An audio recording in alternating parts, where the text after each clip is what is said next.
Yo, yo, yo, we're live once again, my brothers! Let's fucking go, bros! Woo! Today is a fucking awesome day, bro. Today I hit the gym like a beast. It was fucking awesome. And I hope you guys also had your session of banging that iron today, bros. But it was a tough day. A fucking tough day. I was absolutely swamped with work in my 9 to 5. But here we are, man. Let's try a different time to do these lives, and let's get going. Let's jump right in. For those of you who do not know what the fuck am I doing here, I answer fitness questions on the platform called Quora, and here this fucking platform, kaboosh. That's it. And here I answer whatever question people send to me, and I try to do my best to help other people learn how to fucking lift weights and what the fuck they need to expect.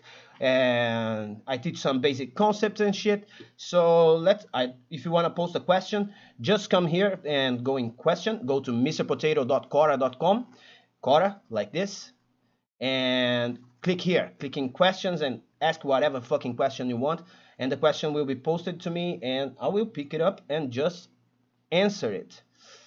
Hell yeah. Usually I used to answer it in as articles and answers, reading answers, but now since I'm hard pressed with time, then I'm just banging this fucking live streams and I answer in the live stream, and then later I post it back on Quora with a little bit of more information, especially if I miss the mark in the live stream. So that's it, bro. Oh, the bot is running. I don't even know what the fuck this fucking bot do. Whoa, so let's see what we have here. Oh, I already answered this question the last live stream. So I just gonna make a little draft here so I know that I already answered it. Answered it. This one from Jim Kendrick too. I already answered it. So let's make a little fucking draft so I don't pick them up again. And yeah, bro, let me see which questions people sent to me. Oh, Car is fucking awesome. Always with little glitches. I'm not going to be able to see fucking new questions today. No, so let's go to the ones that I already didn't answer. There's a fuck ton of them. Okay. So Joe Schmo, I already know that I'm not interested in starting out with that. Here from Vibhava City. Vibhava City sent me a big question here. Hi, Mr. Potato. I've started working out recently, so I'm maintaining a diet and all, but when I eat fruits, my stomach starts to hurt. This has never happened before. It's something new because I never had this problem when I was a kid. By the way, I'm 19 now and a vegetarian, so fruits are an important part of my diet. So why do you think this is happening, and how should I deal with it? Fuck, bro, that's above my pay grade, bro. When I eat fruits, my fucking stomach starts to hurt. Stop eating fruits, bro. Poof. This is a tough question. This is a tough question. Yeah. Usually exclusion diets, when you, let's say you go full carnivore or go vegetarian, especially for people that have autoimmune issues and stuff, it's usually a good idea. But if your stomach is hurting because of fruits, it's for sure not because of the working out. Maybe something related with the amount of calories that you are introducing to your diet. That would be my best bet, but this is really not my specialty, bro. I really don't know. Yeah, at least that's something that you guys can at least see in live. If I don't know the answer to a question, I don't just start riffing off based on nothing. I think I can't help you with that, bro. Ooh, what's up, Andrew? How you doing, my brother? What's up, Steve? Thanks for coming by, bro. Thanks for coming by. How's that running treating you? Oh, are you doing your cardio every day, or it's been a while? Okay, so let's move. to another question here. Robert Hansen. I'm 49, 2 years of lifting and running.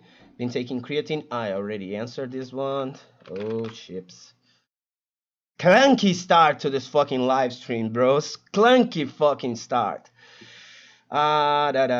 Is Ramadan a good time to start bodybuilding? Listen, every fucking time is a good time to start bodybuilding, but the time of the year where you have to restrict your calories for half of the day is probably not the best time to fucking start bodybuilding, because bodybuilding requires you to build fucking muscle, and to build muscle you need to be unless you are a complete beginner, you need to be eating a little bit more calories than you used to eat before, because you need extra spare proteins in your bloodstream. You need extra calories to support all your other vital functions.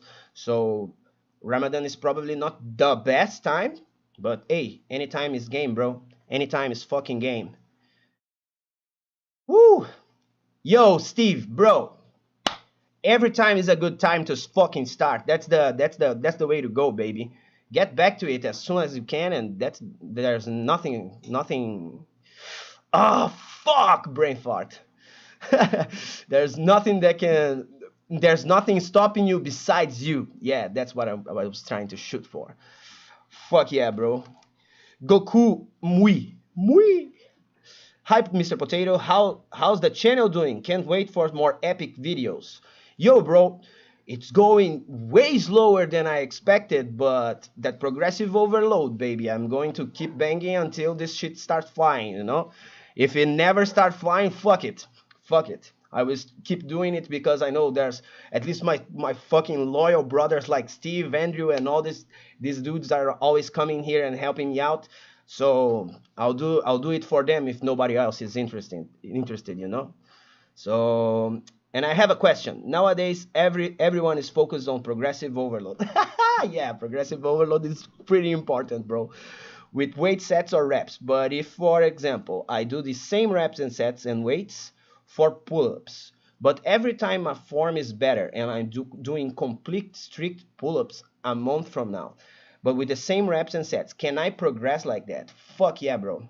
That's one of the best ways to fucking progress. This kind of mindset, this kind of approach to progress in weightlifting, it was really well documented by the Soviets. And the Soviets, bros, they were fucking geniuses, you know. They understood fucking training better than anyone else, because they really had a massive pool of talent and really high investment into understanding how to progress and how to build these fucking athletes. So improving your form, improving the strictness that you execute a fucking rep with the same weights and the same overall volume will be one way to progressive overload your lifts. Maintaining a high quality and slowly building up that fucking volume and the fucking weights that you are using are one of the best strategies to be using to implement progressive overload.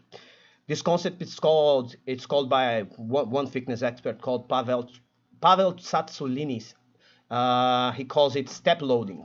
Step loading, you just stay at the same weight for a long period of time, and you improve the quality that you execute that lift with that amount of volume and and weights.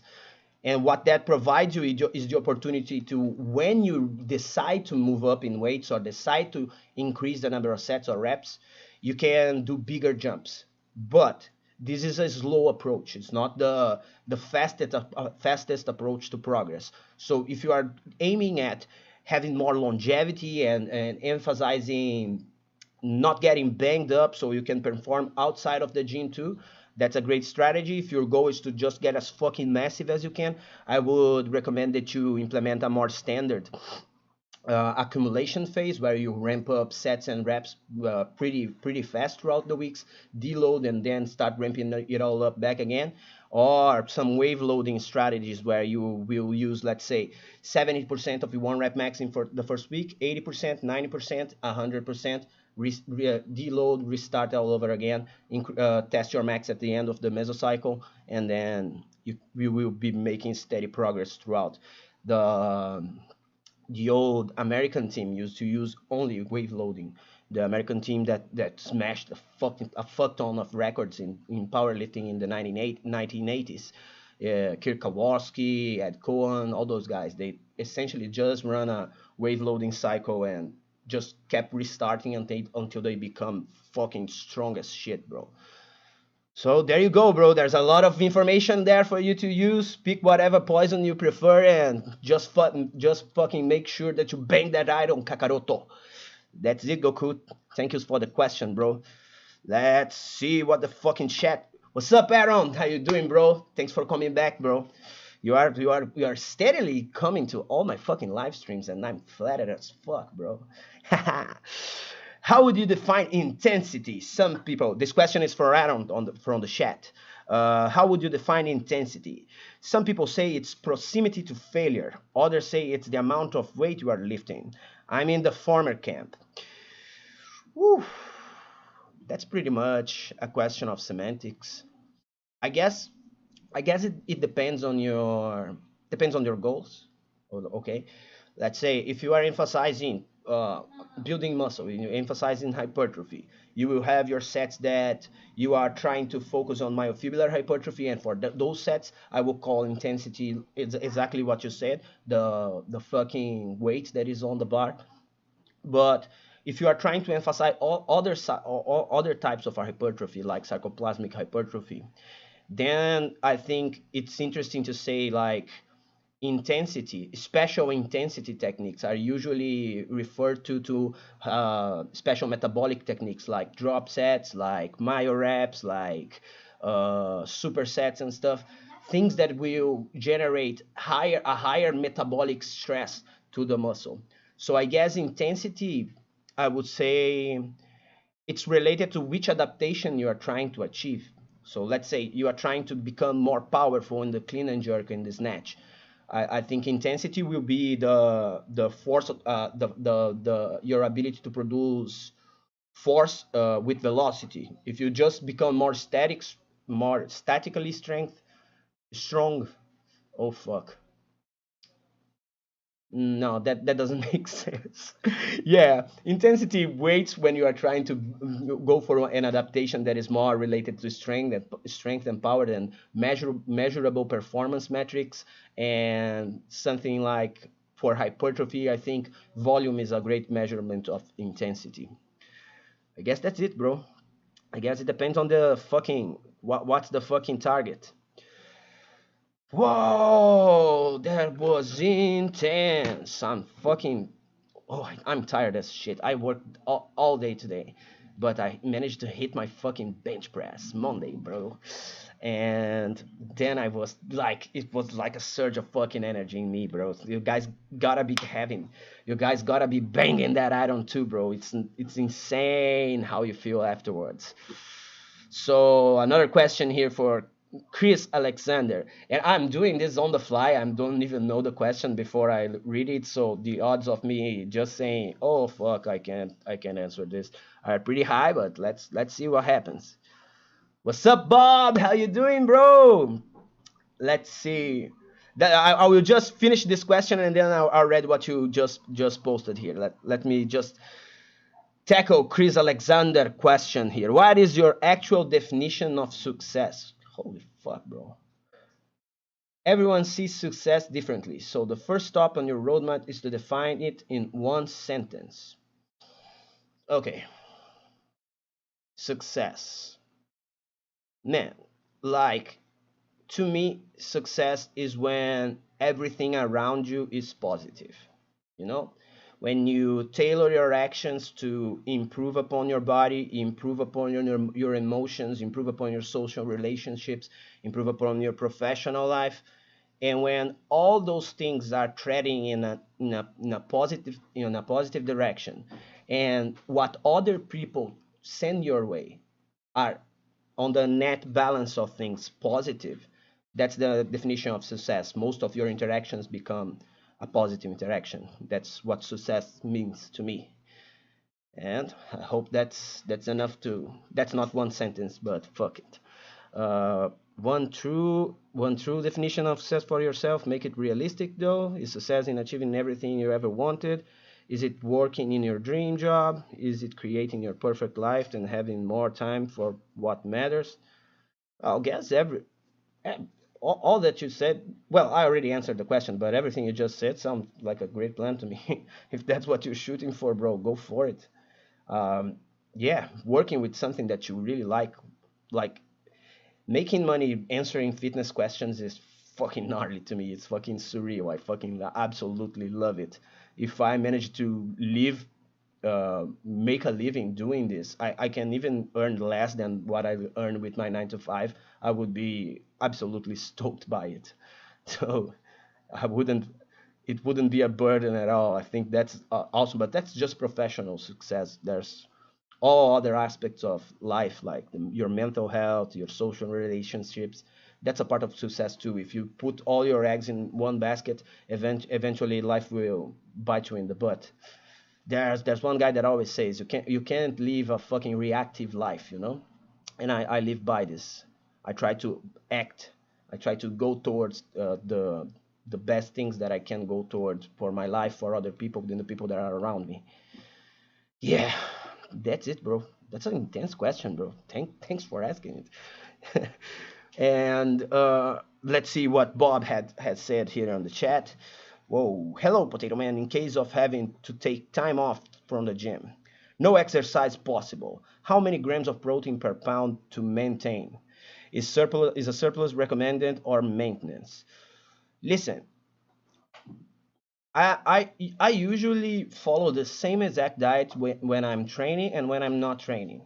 It's mainly fucking vegetables and meats, and I cheat like once every 2 days. I eat whatever the fuck I want. The rule of thumb that I preach for people that I work with is usually every 3 meals, eat a fucking dirty meal if you want, and don't count calories. Don't do none of that shit. Just make sure that most of your meals are fucking healthy and have a lot of protein on them. You don't need to obsess about how much fucking protein unless you are really going fucking crazy in the gym and training hard every fucking day. Then it's not unreasonable to spend a little more time making sure that you are giving the fucking building blocks for muscle to your body, because you are fucking going crazy at the gym and training consistently as fuck with a lot of intensity. Then I start to become a little more concerned about hitting that 1 gram per pound of body weight. When I'm not that consistent with my training, then I'm way more lenient with my diet. I just make sure it stays fucking healthy. I make sure it stays more on the vegetables and fucking meat side. And outside of that, I don't worry about it too much. And if you are not going to be going crazy at the gym for the next month, take it as a fucking vacation from the gym, bro, and do whatever. Like, I was having those problems that you guys know that I was having, and uh, during that time I wasn't able to lift. So I just sent everything to the bushes and started to drink too much and eating fucking garbage a lot of more times than I am proud of. And now that I'm back to lifting and I'm back to training regularly, back to my diet, I'm seeing that little stretch of time that I wasn't regimented with my diet and my training, it didn't impacted the bigger picture that much. So the day that I went back to my training, in a matter of like 5 days, I was already getting pumped up again. I was already dropping the excess water weight. So don't worry about it, Bob. Just if you're going to take a time off, take a time off. Don't stress about counting your calories and everything.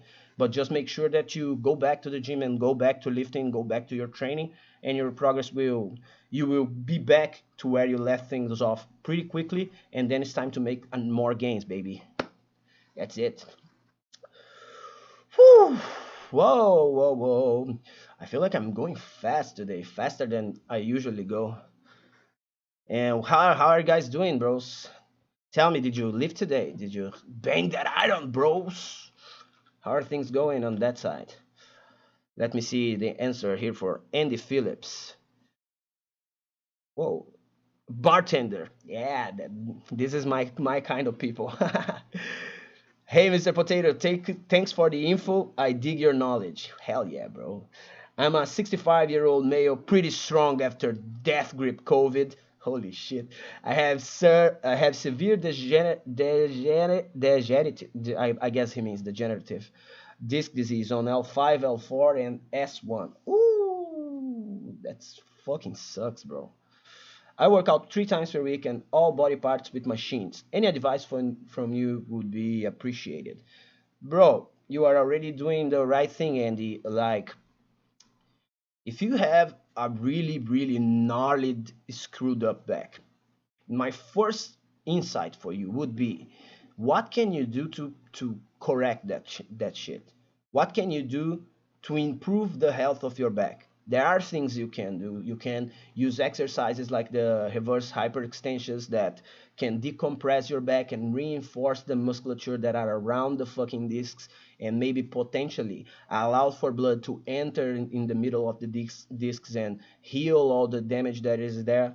If it isn't calcified yet and completely destroyed, maybe that's one option. There's depending on your fucking pay grade, and if you have enough money to be investing in this, you can use stem cell treatments. There's a lot of other treatments that you can do that it doesn't involve like slashing your fucking back in the middle and shoving a ton of metal there to hold everything in place, because that is fucking barbaric. And yeah, bro, if you are already screwed up, and those things like exercises and stretching and active releasing of the joints of the discs, and other exercises that decompress and send blood to the areas to heal your fucking back, if those are not a fucking option for you, then what you're doing is exactly the best way to go about it, which is use fucking machines. What's the difference between a fucking free weight and a machine? The machine offers external stabilization, allowing you to use your muscles without putting the pressure of stabilizing the fucking lift on your other parts of your body that you are not intending to target. So they are great if you are going through an injury, if you injured yourself or you are a little bit older and you're completely banged up from because life beats you up like crazy. I know that I'm fucking destroyed. I have nerve damage on my elbow. This fucking nerve damage makes some lumps jump on my shoulders sometimes. I have dislocated shoulder 3 or 4 times. I have cracked ribs. I have fucking blown out knees. So, bro, it's something that with time, as you progress and you keep training and you keep doing this kind of and all my fucking injuries was all when I was just a pup, you know, when I was competing in jiu-jitsu when I was really young and I didn't know any better. And the fucked up part about this is that you starting lifting today. If you start lifting today, then suddenly you have a fucking back problem, and you think, oh, squats cause that fucking back problem. But in reality, you built that problem, you set that problem to become a problem when you have had 15 years old or 20 years old and you were playing football with your friends and you jacked up some shit in there and never taken care of it. And then when you are 36, 37, 38 and you start lifting again and you start thinking, hey, now I'm going to get jacked, then you get fucked up from something that you did in the past. So that's why I always say to every fucking body, before putting a barbell on your fucking back, bro, make sure that everything is functioning properly. Make sure you can access a good range of motion without pain. You can move your fucking body nicely, and yeah, that's it, bro. Andy, you're doing it right, bro. Keep hitting the machines. Don't worry about being the meathead crazy person with just squats and deadlifts anymore. If your back is fucking destroyed, bro, just protect your fucking back and keep lifting the way that you can. That's probably the destiny of all of us. Eventually, we will not be able to keep banging iron and put as much fucking weight as we can on the fucking squats and deadlifts, but we will do what we can do and keep fighting that muscle atrophy. Woohoo! Let's see. Ben Andrews. Hey Spud, what's up, Ben? How you doing, bro? What's up, Lloyd? See you there, bro. Praise, brother. Let's go. Why do some days I wake up and look beast in the mirror and the next morning I look like a deflated balloon? Is it diet or in my head? It's both. It's fucking both, man. Um, One of the things that will completely make you feel flat as fuck is not eating enough carbs, obviously, but one that is even more important from this than carbs, it's fucking sodium, bro. People usually start avoiding sodium, like sodium is some kind of devil and demonize that fucking shit that is going to explode your fucking heart. But in reality, sodium, if you are fucking healthy, if you have a healthy cardiovascular system, you go there, you do your fucking cardio, you have a pretty nice resting heart rate, pretty nice resting heart rate. Fuck, it's hard to say that fucking word. But and you ramp up sodium on your diet, all you're going to be providing your body is more electrolytes to your fucking entire system. And what you need to understand about fucking electrolytes is that they not only allow for synapses between the fucking cells, the muscle cells, any cells. They are the only electrolyte with a positive charge to it. So it's what allows fucking electricity in your body. And your body is electric. You need electricity for things to function properly. So if you want to feel like fucking filled as fuck and feel powerful, you need to be fucking ingesting enough sodium in your diet. If you're hypertense, forget everything I just said. Go talk to your doctor and get the fuck away from me. I don't want that lawsuit coming my way, bro. uh, and there's the fucking mental side of things. We are usually our harshest critics. Like I know for a fact, bro. Even right now, I'm looking to my fucking face there and I'm thinking, look at the fucking round fucking face that you're sporting, you motherfucking piece of shit. Ah, those fucking neck is fucking fat right now. There's barely any fat. I can see the veins below this fucking neck, but I think, oh fuck, this neck is fucking, oh fucking fat neck. And I get mad at myself, and every time that I wake up, I look at myself in the mirror and I think, fuck, you piece of shit, you fucking fat fuck. But then the rational part of my brain comes in and start thinking, yo, I used to be 40% body fat, you know, like, and then I look at how I am today, like, hey, I deserve a little credit, you know. I can ride with this body right now and feel fucking great about it because whoa, I'm looking way better than I used to look. And I guess that's the only thing that you can do, bro. Outside, yeah, ramp your carbs up, ramp your sodium. You will feel filled up, especially right after you did a gnarly cut. Ooh, that's the time to do that, bro. After a gnarly cut, after you spend like 8 fucking weeks dieting, and the very day that you decide to finish your cut, ramp up those carbs and ramp up that sodium, and you see like your body, you will look the best that you ever looked is right after a fucking cut when you carb the fuck up. Hell yeah! I hope that answered your question, Ben. And how are you guys doing? Come on, talk to me, baby. Talk to me. Talk to me, cause I'm feeling fucking alone. Milan Trinka. Hey, Mr. Potato. Here's his question. Hey, Mr. Potato. I had been in and on off relationship I have been in an on and off relationship with the gym the past few years. But last few months, I had been sick with COVID, cold, pneumonia, and whatnot, and must have lost some mass and my fitness level decreased. What's the best workout program to go for now that I am fully recovered? 3 times a week and ready to gym. Stronglifts, regular full body, gaining mass is my goal, and I care. Opa, let me let me see. His question is fucking gigantic. Okay. Strong lifts, regular full body, gaining mass is my goal, and I care a bit less about strength. Ah, that sucks, bro. Why you don't care about strength?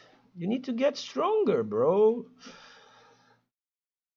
I think strong lifts are is an awesome strategy to go back for the first 3 weeks. Don't worry too much about getting strong or about introducing volume to your workout. Do that stupid workout that they prescribe to you when you start working out, and if you read anything about fitness and you know anything about fitness, you think, what the fuck is this piece of fucking garbage? Why am I doing leg abductions? And like, that shit is not that bad, like you are doing 9 exercises for 4 sets of 10 in all of them. It looks retarded.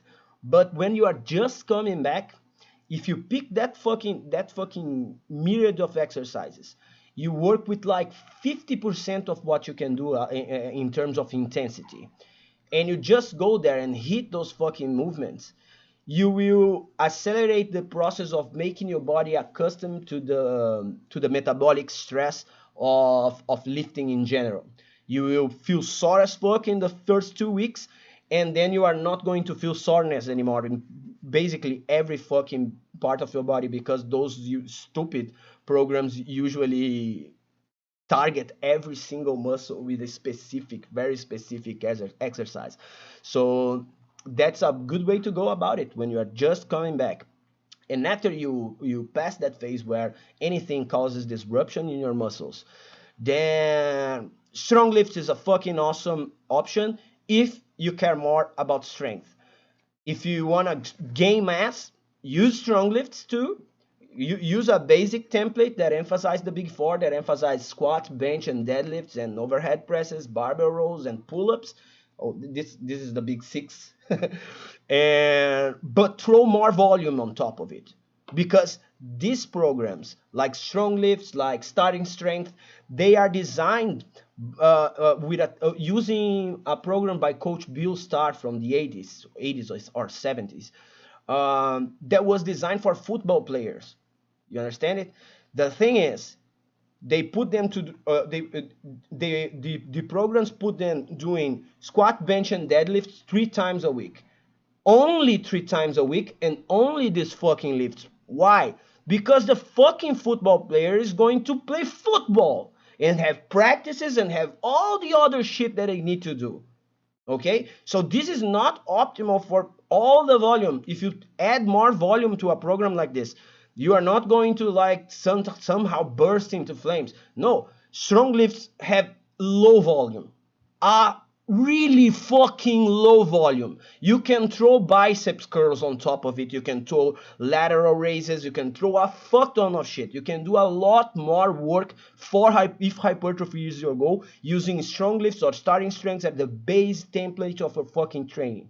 So I would do that, bro. I would do 3 times a week, full body, using the basic barbell exercises as the main meat of my fucking program, and I would throw a fuck ton of other exercises on top of it. Probably, when I say a fuck ton, I mean like 3 to 4 extra exercises emphasizing muscle qualities and muscle groups that I really want to build, like shoulders, like fucking traps, and biceps and shit. And I'll let the strong lifts build the core and build the legs and build the rest of the basic foundation of strength and muscle that I want. Whew. I guess that's it, bro. I guess that's it.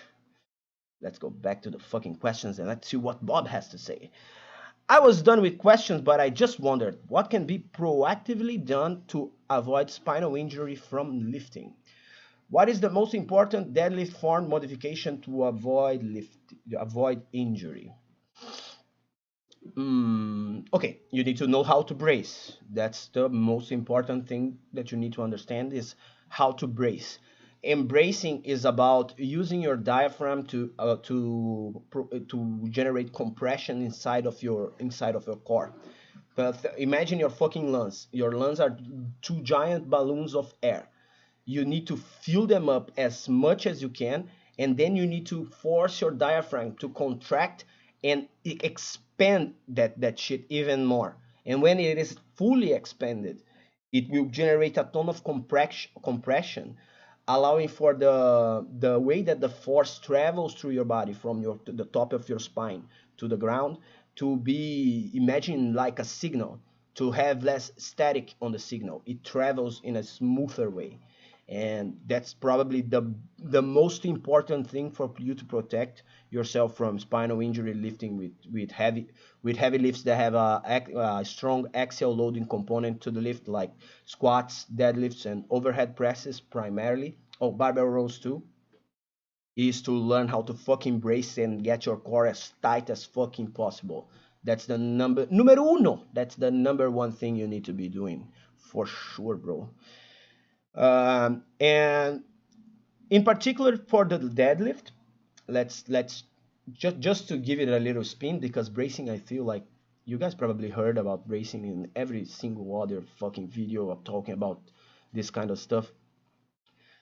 And for the deadlift, one thing that you need to understand is that your back is not actively contracting on the deadlift. It isn't the back that is fucking taking the fucking weight off of the ground. What you need to do with your back is just stabilize it.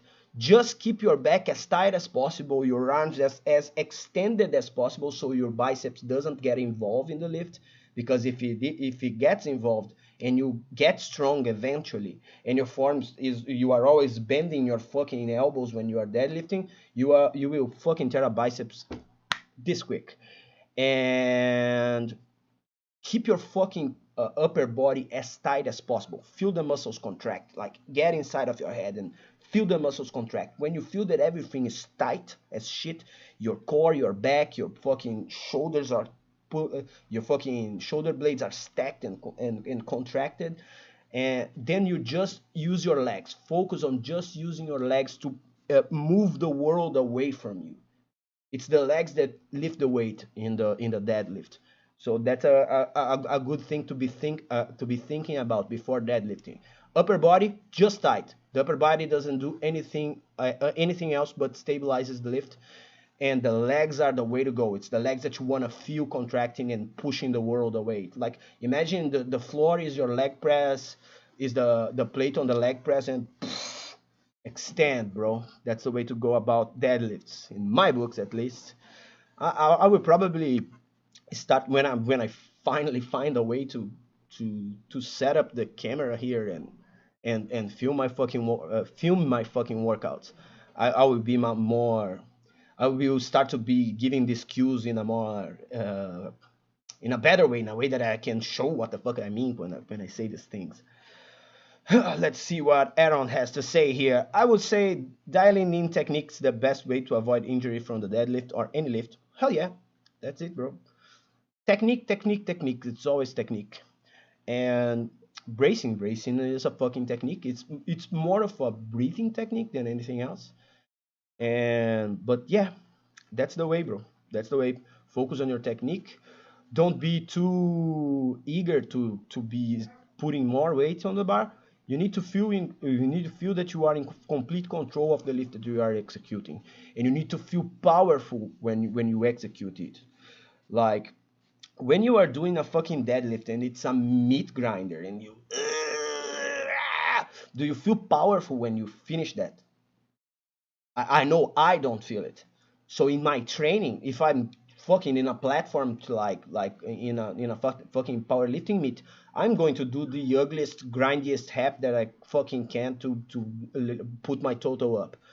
But if I'm training, if I'm at my home, if I'm just trying to get a little bit stronger today, the way that I want to feel when I'm pulling is fucking powerful. Okay, I want to grab the fucking bar, I want to get tight as shit, and I want to pull, and I want to feel that weight coming up fast. It will not feel fucking light, but it will feel like, fuck, I'm in complete control of this shit. You need to be able to do, yeah, when you finish the rep, you know? You need to nod to yourself and say, fuck yeah, I'm a beast. If you can't do that, if you are already sleep in your hands and you're like, oh my God, I'm going to fucking destroy my lower back, then you're going too hard on yourself, and you need to lower the fucking weight and go for a lighter weight where you can express your strength in a more explosive way. Woohoo! Holy shit! I guess today I'm fucking on fire, bro. I'm talking fast as fuck. Mm.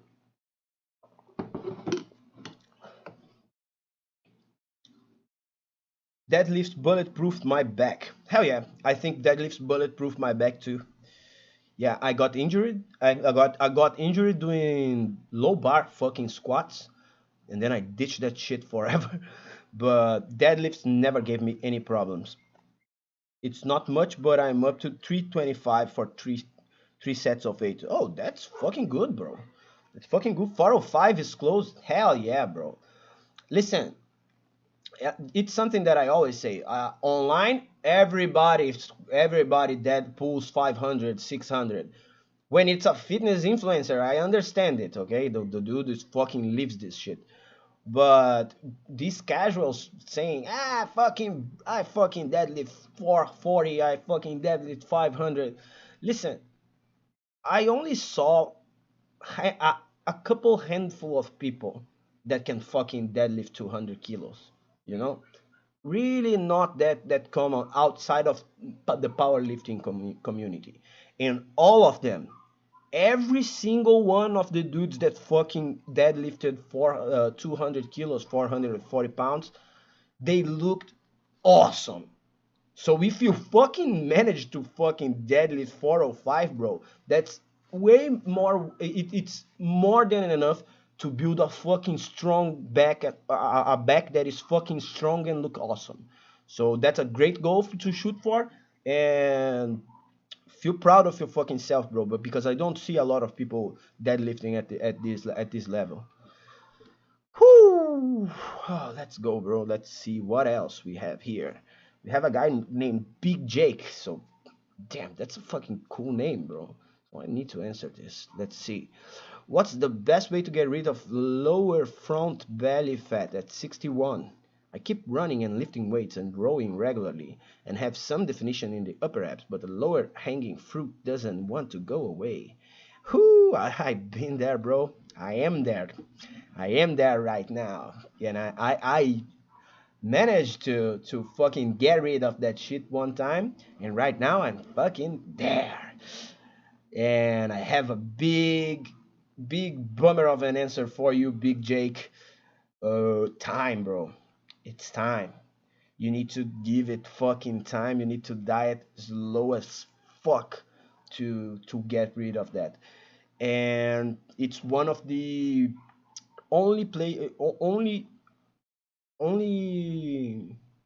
moments in your dieting and your lifting that I will recommend you to, like, maybe cut down on the fucking carbs and take a look at your how is your insulin sensitivity and everything, because the carbs usually make you store a little bit of more fat in that region. It's only noticeable when you are already fucking lean as fuck. You are already at 12% or 11%, and if you are just at 20%, 25%, and you think, oh, I'm going to cut carbs and my belly is going to go away. No, that's not how this shit works. It's interesting when you are already fucking lean, you already have a 4 pack or a 6 pack, depending on your genetics, but the lower portion of your fucking abs is screwing up with your fucking head. And it's insane, bro. Those of you that never went to 12%, you can't be in. I see a lot of people always saying, like, I want just to be 12%. 12% is the biggest mindfuck of all body fat, because you look tiny as fuck and your fucking belly is strange. It's not the way you want it to be. Everybody will compliment you, everybody will look at you and say you are looking fucking awesome, and you will look at yourself in the mirror and think, I'm a fucking fat piece of shit. It's terrible to be at fucking 12%. The good shit starts when you are at 9 and 8%, but staying there is a fucking nightmare too. So that's why I usually roll at 15 or 18. When I'm at 18 like I am right now, I look way bigger than I really am. You know, when I'm walking on the street, people say, "Oh, fuck, you lift." When I fuck at 13, 12, people don't even know that I fucking lift because if I'm not with my shirt off, you know, because being natural, that's the conundrum. You always look tiny when you are fucking diced, when you got shredded as fuck. So that's it, Big Jake. I think the best way to go about it, bro, just keep running, keep lifting weights. You didn't mention diet here, so if you really want to go to that next level, this is the point where diet is more important than everything. You can't go below 15% without dieting pretty strictly. That's why I don't stay there all the time, because I hate fucking dieting strictly. And yeah, that's it, bro.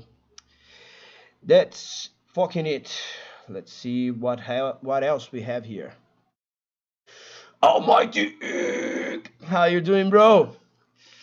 How's that life treating you, Ig? How you doing? Yo, thanks for stopping by, bro. What do you think about this doing the lives at this time?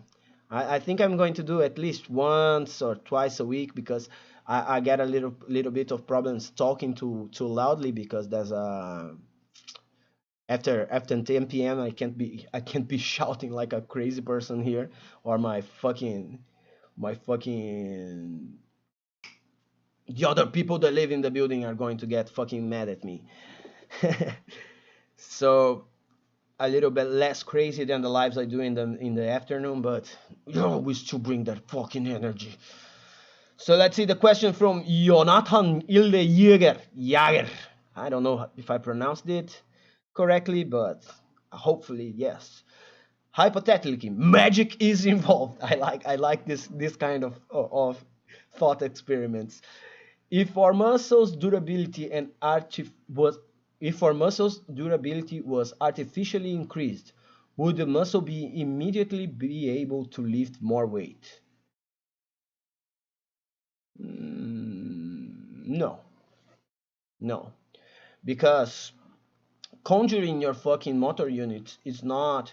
Let's say, let's explain what is a motor unit. Okay, a motor unit is the muscle fiber and the fucking motor neuron. The motor neuron receives the information that comes to the brain from the brain, like contract, motherfucker, contract. And the motor neuron informs the fucking muscle fiber, it's time to contract, and then it contracts. Okay, these relationships is a synaptic relationship. It's like learning a language. Okay, your muscles doesn't know the language if you don't practice that fucking language. So it's not a question of your muscle ripping itself apart when you're trying to lift something heavy. It's a question of the fucking brain knowing how to inform the fucking muscle fiber that it needs to contract. So you wouldn't be getting stronger per se when you if your fucking muscle durability became insane. But maybe your endurance would go through the roof, because usually what limits your ability to keep generating contraction and keep doing more work is because the temperature of the muscles get starts to ramp up, and the acidity of the muscle, the pH of the muscle, start to corrode the fucking muscle cell, and the body says, hey, no more, no more, or we are going to lose that fucking muscle fiber. So if the durability was artificially increased by magic, you will probably be able to do a fuck ton of more work. Your strength endurance, and that is something that a lot of people don't know.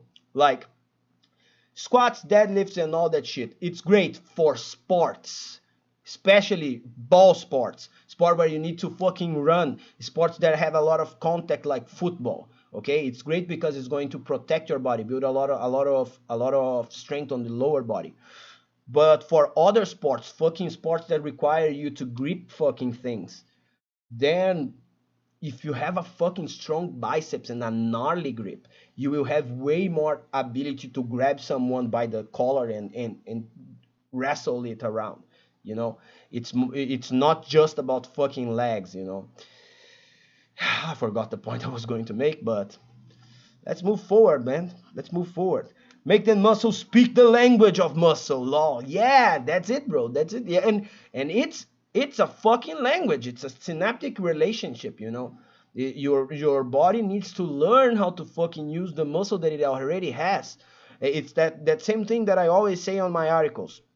Everybody starting off today, you probably already have enough muscle to bench 225. What you don't have is coordination and the ability to assume the right leverages and the ability to conjure the fucking motor units that you already have in your body. And learning these three things, it's the exact same thing as fucking learning to play an instrument. Why can't you play fucking a fucking solophone Ingrid Malmsteen, you know? It's because he practiced that shit and he has so much coordination in his fucking fingers that he can go 20 times faster than other people generating that movement. So to build that coordination, he practiced it a lot. He practiced constantly to teach his body the cerebellum, the part of the body that store this type of movement patterns for hours and hours and hours. So if you want to bench more today and you just started, you want to squat more today and you just fucking started, reps, practice. Teach your body the language of the movement. Teach your body how to fucking execute that movement. And then you are going to start using the shit that you already have, and that will bring your strength up as really up. Yeah. Fuck yeah, bros. Fucking A. Let's take this question from Ryan Sullivan. Ryan, my brother. Oh, thanks for the fucking support, Ryan. I know you are on my corner, bro. Thank you. Thank you so much. How many consecutive workouts for weight training exercise, such as bench or squats, would you consider to be at a plateau for increasing weight? Oh, this is extremely individual. It's all about how do you manage your intensity. If you are someone that is always going pedal to the metal to failure, guess what, Bubba? You are going to desensitize your fucking central nervous system and desensitize your muscles to the stimulus of hypertrophy, because there's one thing called the law of biological accommodation, okay? If you introduce the same stimulus over and over and over again, your body start to expect that stimulus and start to not adapt to that stimulus because the body knows what's coming. And that's when you start plateauing, because you think, I'm beast mode, I'm going to go harder and harder, harder than last time, every fucking workout. And your body just says, watch this. You're going to plateau, motherfucker. You are desensitizing this shit. You are not taking good care of me. It's like fucking going to your girlfriend and wanting to fuck her to every fucking night. It's going to fly for 2 to 3 days, and then she's going to say, "Go fuck yourself. Go to the bathroom, jerk off, you motherfucker." You can't be trying to fuck every fucking day, bro. You need to treat your girlfriend with respect, bro. You need to treat your muscles as well. So give it a break from time to time. Take it out to dinner. Give it a protein shake. And that's the way to go, baby. You need to treat it with fucking respect. Oh, damn, bro. This went sideways fast. Yeah, fuck yeah. So that's the way to go. If you want to avoid plateaus, you need to you need lifting and dating advice. Hell yeah, Lloyd. Hell yeah, bro. Yeah, you need to take into consideration the law of biological accommodation. Um, Use your wave loading progression like 70%, 80%, 90%, 100%. You can be really intuitive about this shit too. Like if you did a crazy workout one day and you wanna the next day, the next time that you hit the same muscle, just don't go that crazy. Just go there and pump the fuck up and feel your muscles contracting, feel good about yourself, and then on the next workout you go a little bit harder, and then you do a more softer training session. To keep progressing is all about, it's all about managing intensity. if you manage your intensity correctly and you go hard some days and then you go light some days and you add, and in the meantime you do a fuck ton of repetitions and you practice that movement and you practice your coordination. If you guys ever heard about the great strength coach called Boris Sheiko, it's a Russian strength coach that developed a system of periodization called variable loading. All he is doing is managing intensity, but he uses a mathematical formula for it. You can do the exact same shit intuitively. Go there and go super hard one day, and then reduce it and go fucking use low volume with fuck use low volume with high intensity one day, use high volume with low intensity the other day, and go changing according to the way that you are feeling that day. This will make your body keep guessing. It will make your body keep trying to improve in multiple dimensions that corroborate one with another. That's the best way to keep progressing in your fucking training, bro. And of course, deloads. Okay, if you are a fucking beginner, I want a deload every 16 weeks. If you are an intermediate, I want a fucking deload every 8 weeks. And if you are strong as shit and big as fuck, I want a fucking deload every fucking month, bro. It's 3 weeks of destruction and 1 week of just showing up and talking with the gym owner and walking around and checking your fucking OnlyFans and shit. Say, I don't know. But yeah, the stronger you are, the bigger you are, the more you need to deload. So always deload, motherfucker. Yeah. Oh fuck. Let's see what Ig has to say here on the chat. Can I add weight to squats with dumbbells, or is that as dumb as it sounds? I don't have a bar yet cause I'm poor. Of course, bro. I think if you are squatting with dumbbells, focus on reps. Focus on reps and maybe use variations, more dynamic variations of squat. Like, I don't know how they call it in English, but here we call Russian squats, which you do the squat, and then when you're moving up, you jump, then you are introducing a fucking uh, dynamic quality to your squats using less weight, but you'll be providing your body with a way higher magnitude of stimulus, and build athleticism and build a lot of other things that are interesting to make your body fucking look good and feel fucking good too. Power training. Power training with fucking dumbbells. Yeah, yeah, yeah, yeah. That's exactly what I mean. You use dynamic movements to build power. Yeah. Because think about it. If you were doing like a dynamic method, okay, if you were doing trying to emphasize power, you would be using 40% to 60% of your one rep max. You wouldn't be going like 90% and trying to be fast as fuck and explosive. No. So if you don't have access to a lot of weights, the best way to go is try to lift explosively and make changes to the movements that you are going to be executing to emphasize explosiveness. So adding a fucking jump to the top of a squat. What can be more explosive than that? I think that's a great fucking idea. And you can do it if kind of like in a high intensity interval training. Like do like 15 reps, rest for a minute or a minute and a half, or even less, like 45 seconds, and hit more 15 reps until you fucking can't hit any reps and you fall to the floor and beg for mercy, begs for Broding's mercy. Yeah, that's a great training. I'm actually I'm actually interested in doing this now that I said it. I was thinking, hey, maybe I'm going to do some jumping squats with dumbbells and see what the fuck happened. Ah, bros. What's up, Nate? How you doing, bro? Finally on the live chat. Yeah, let's go, bro. Thanks a lot, brother. Thanks a lot. Yo, I'm fucking not. You just came and I fucking ending this shit. Today was a fucking giant. I had a ton of work on my 9 to 5 today, and I didn't manage to do the live stream on the afternoon. So I thought to myself, maybe I'm going to go do this tonight. I'm going to extend this. Let's fucking go, bro. Fuck it. Fuck it, let's do it. Let's answer more questions. Send questions on the chat. Come on, Nate. Hit me up with something. Let's see what Bob has to say. For standing overhead press, neutral lower back or slight arch? You need to have a neutral lower back, but you will probably have a slight arch. But you need to have a neutral lower back. To maintain your lower back as neutral as fucking possible, I want you to squeeze your glutes as hard as you fucking can.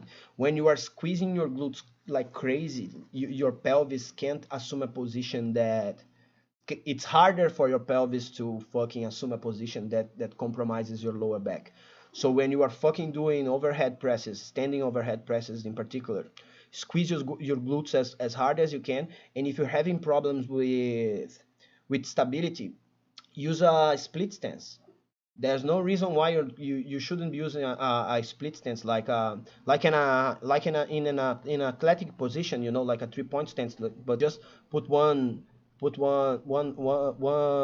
slightly behind your body, one foot slightly in front of your body. You will feel way more stable doing it that way. If you have problems with the fucking standing overhead press, try that to see if you feel more stable. And squeeze those glutes. Squeeze the glutes as much as you fucking can. Another consideration for the overhead press, this is something that I swear by it. Low reps, bro. Low reps. Three to 5 reps, 4 to 6 reps tops. Don't go more than that for overhead presses, because it's the number one. It's the only way that I always end up screwing up my back. Maybe it's me because I always try to go as heavy as fuck on the overhead presses. But I know a lot of people that fucking screw their back doing overhead presses. So use lower weights, use higher weights with lower reps, and it's usually on the 7th rep, on the 8th rep, on the 10th rep that I screw my fucking back grinding through that shit. So always stay in a rep range that you are feeling powerful and strong. And yeah,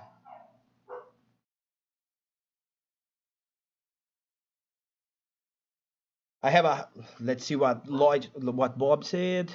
Split stance sounds good. I usually use one dumbbell at a time. That's good, bro. That's interesting. That's interesting. It's way more athletic to use one dumbbell at a time, but then the same idea repeats itself. How heavy is the fucking dumbbell you can use? Okay, because for overhead presses, I'm all for like heavy, heavy, heavy. Go as heavy as you fucking can. 3 to 6 reps. Don't grind it out too much.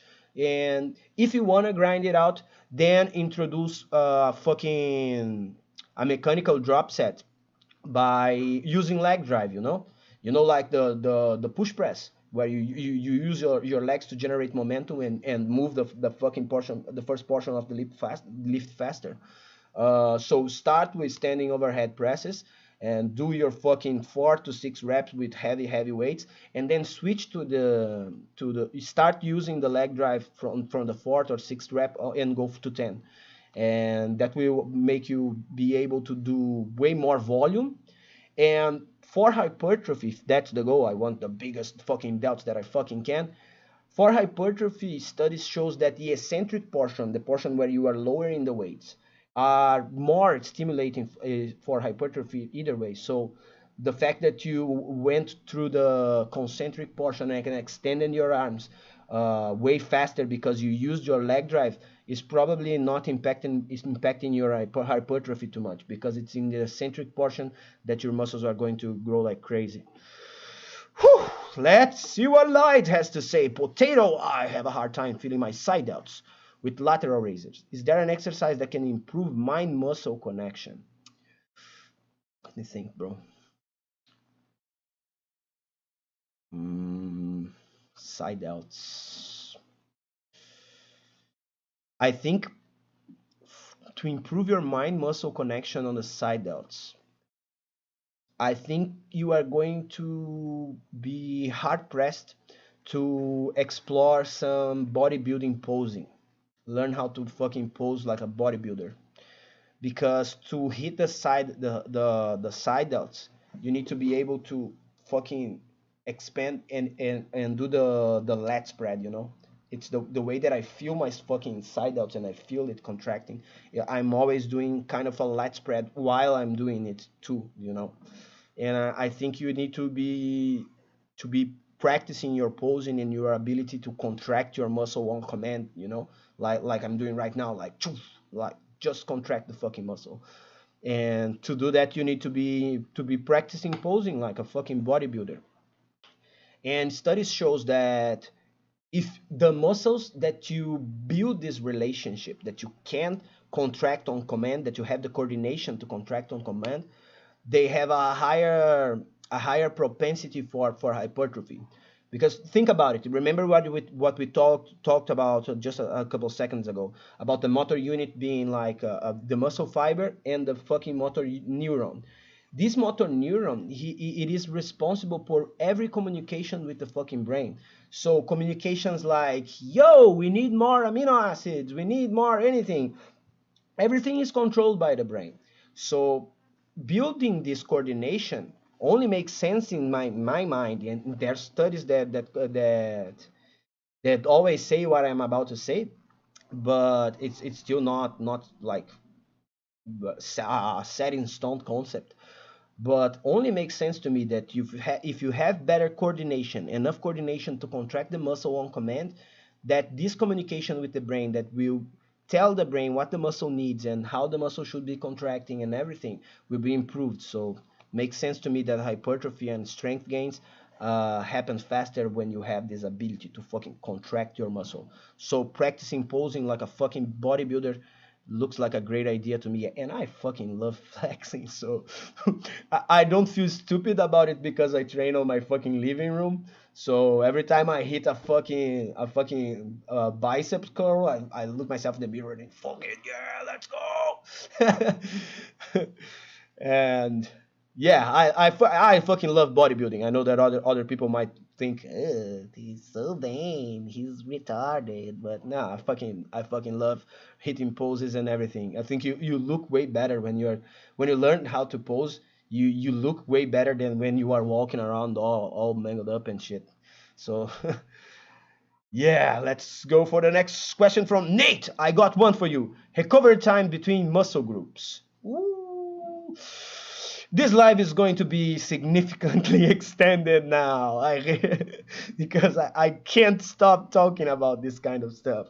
I hit a push pull legs twice a week. Mm. Is there any way to hit a muscle with more frequency? Thank you again, brother. Listen, if you want more frequency than push pull legs twice a week, you need to do a better job of destroying yourself inside the gym, or accept the fact that you are going to grow at the pace that you are growing right now, and that's also fucking okay too.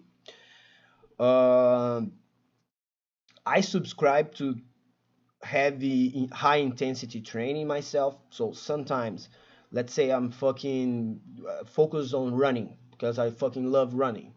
If I'm fucking focused on running, I will only lift once or twice a week because fucking squats, man, training your legs like a fucking crazy person, destroy your ability to run. The next day I'm like doing 11-minute miles, you know. And so I usually train with an upper lower split two times a week, and I do a fucking gnarly workout with like 90 minutes or even more, sometimes 2 hours, but it's just two times a week. I use it, you know, on the Saturdays, and since I work from home most of the time, I can have some leeway to fucking hit a 2 hour workout in other times of the week. Whenever the time presents itself, I go there and hit upper body. But lower body I do every Saturday. And yeah, and I get trashed for weeks. For weeks, it's an exaggeration, but my leg training for Saturday trashed my legs all the way up to Wednesday, and I still feel kind of slowish if by Thursday and Friday and then Saturday when I hit it again on my runs. But your current frequency, bro, is a frequency that will provide you with a ton of opportunity to build muscle. You don't need to ramp up this frequency at all. And what's the advantage of doing a higher frequency like you are doing right now? You don't need to go that crazy, and you don't need to go that long inside the gym. So if you spread your fucking workout through several workouts a week, you can go there and be way less intense about each set, and way less preoccupied with hitting all the volume that you fucking can. In fact, if you do that, if you go beast mode 6 times a week, the same thing that we talked earlier in this live stream, you are going to desensitize your body. You are going to not be taking in consideration the law of biological accommodation, and you are going to plateau your ass. So manage intensity. First 3 days of the week where you hit push pull legs, go for strength gains. Focus on using 4 to 6 reps and doing the maximum weights that you can. And on the other 3 days, focus on hypertrophy and more rep work. So do push pull legs again and use like 8 to 12 reps. Put some isolation work with a fuck ton of reps, 12 reps plus there. And yeah, baby, that's the way to go. You are emphasizing the two primary muscle qualities that support a fucking strong foundation of strength and size. Yeah. Whew, let's see. I hope that. Let me know if that answers your question, Nate. If you need more clarification, we are here, bro. We are here. So let's see what Aaron has to say. Do you think free weights produce a harder, more dense look over machine? Or is it just muscle maturity that does this? It's just muscle maturity, bro. And muscle maturity is a fucking thing, bro. It's insanity. It's crazy. When you, I know some guys here in Brazil, and here in Brazil, we don't have a single emphasis on strength. Nobody lifts for strength here. Everybody lifts just for looks, just to get bigger. And guys get big as fuck using just machines and going light as fuck for tons of reps. And these guys, there are some of these guys that have crazy muscle maturity. And you know when that muscle is fibrous, you can't build that in 5 years. You can't build that in 6 years. You need 20 years of consistent fucking training to look that for that to create that muscle that looks like it's kind of wrong. Natural guys that train for 20 years consistently. When I mean consistently, it doesn't mean that they never skipped a fucking month of their life from the gym. It means just that they kept going. They looked enhanced. If they posted a fucking picture on Reddit Fitness, every fucking keyboard warrior on that fucking shit would say, hey, this guy is taking steroids. But no, man. If you just keep lifting naturally for a fuck ton of time, your muscles start to look crazy impressive. So, yeah, muscle maturity, time. Uh, Using free weights or machines is not going to change the density of your fucking muscles. Maybe, hey, if you lift with a focus on strength, on myofibrillar hypertrophy, on with a focus on 4 to 8 reps, then you are going to look more fibrous because you are actually building more fibers. So that's one thing. It doesn't mean that you need to be using free weights, but if you are focusing on myofibrillar hypertrophy with machines too, then you are going to build a more fibrous look to your muscles. Once again, let's see what Bob has to say. And just look at the dudes on Renaissance periodization. Those dudes who use a ton of I think the muscles that they train, that they make the most impressive progress on people when they work with people are the back and the fucking legs. And for back and legs, the guys on Renaissance periodization, Mike Israel and Jared Federer and Charlie Banks, they use way more machines than fucking free weights, and they pick people that have zero legs and make them look insane in a matter of fucking weeks. Those guys are incredible, bro. Whew, let's see what Bob has to say. Once again, thank you for being thorough with your answers. Let's go, bro. I still feel that I'm not being as thorough as I could, you know, because the language barrier is still kind of messing with my thought patterns. But yo, I will do this fucking every day so I can improve fast. That frequency, that coordination, building that language, you know, the same stuff that I'm talking here all night. All right, Nate. That's it, bro. Let me know if you have any other questions. Wife's home. I'm out, bro. Him. I'll try and make it again. Let's go, Ig. Thanks for stopping by, bro. Let's see what Nate has to say. Last one. What is the max sets you would do per muscle group? I'm at 9 sets a workout as of right now. My max sets in a single session or in a week. 9 sets in a single muscle group, it's too much. But 9 sets in a single, no, it's not too much. It's not too much. I was thinking 9 exercises. 9 sets is pretty good. 9 sets is awesome. Like, let's say do 3. You can even go higher than that. I would say that if you're doing a bro split or no with your push pull legs, the push pull legs that you are using right now, okay. Um, Start with 3 sets where you are emphasizing shoving muscles to shoving blood to the muscles that you are going to overload later, okay.